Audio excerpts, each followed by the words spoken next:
most Italian tomato sauces don't take very long to make at all, and this one is going to be very simple. It's only going to take 15 minutes, and you can use it on any pasta you like. You can cook fish in it, you can cook chicken in it, but this is really fast and really delicious and very authentic. So the first ingredient is a small onion. We're going to cut it into dice.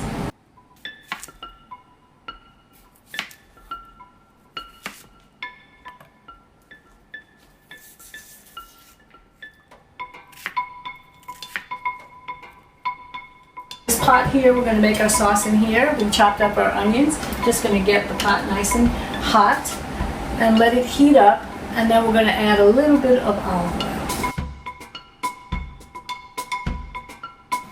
So when your oil is hot, add your diced onions.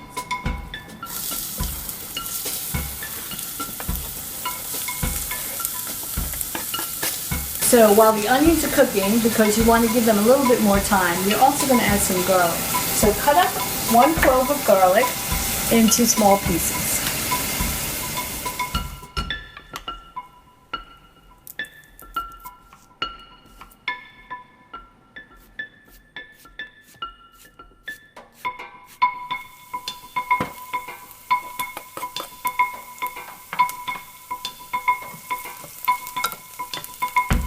Okay, you have your onion and your garlic sizzling. You don't want the garlic to cook too long right now, maybe just a minute or two. You don't want that to change color either. So after it's cooked for about a minute, basically you can tell when you start to smell the garlic. You're going to add a little bit of white wine.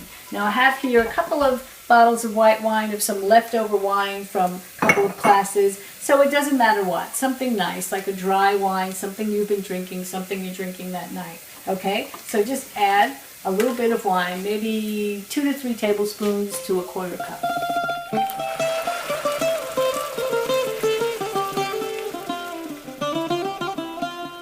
We've got our wine in there, it's sizzling. You want it to basically evaporate, almost all of it, just until there's a little bit left, okay? Because you don't really want the taste of wine. You want what the wine is going to leave behind, which is just a little bit of flavor, and it's going to add just a layer of flavor to your sauce. So when the wine is almost all gone, you're going to add your tomatoes. I have some 28-ounce cans here. Tutto Rosso is one type, Cento is another one, and then we have this Pomi, which is from Italy. It's strained tomatoes, and both of these are crushed tomatoes, which just basically mean we have some tomatoes that have been almost completely pureed, but still a little chunky and not really cooked, okay? So you don't want to be buying ragu, you just want to buy a can of tomatoes, and that's what we're going to add to our onion and garlic and wine that's almost disappeared now.